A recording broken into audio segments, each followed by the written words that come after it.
Dans les années 1950, après la guerre de Corée, la Corée du Sud était un pays détruit. Pas d'industrie solide, peu de ressources et un avenir que beaucoup jugeaient comme promis.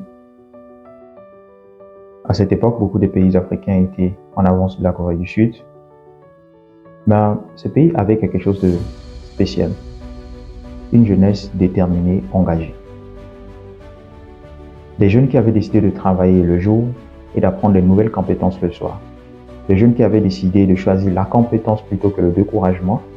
Des jeunes qui avaient décidé de choisir le fort plutôt que les raccourcis. Aujourd'hui, on peut voir les résultats avec les entreprises florissantes à l'image de Samsung, Hyundai et bien d'autres, une économie parmi les meilleures au monde et une jeunesse devenue force d'innovation et de compétitivité mondiale. L'État investit, oui, mais sans une jeunesse déterminée, rien n'aurait marché. Ce ne sont pas les conférences qui ont transformé la Corée du Sud.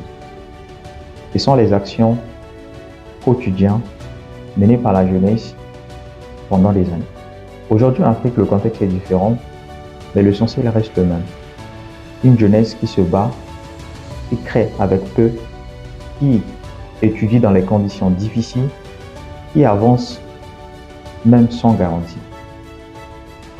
Je suis James Kwakwa, entrepreneur et consultant d'entreprise. Ce que je constate, c'est que la transformation ne commence pas par les discours.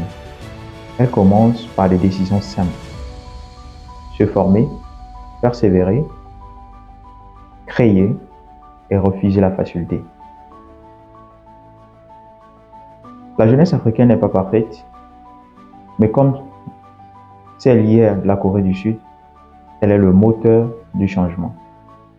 C'est pourquoi toi qui m'écoutes aujourd'hui, peu importe ce que tu fais, même petit, tu peux bâtir le pays que les autres verront demain.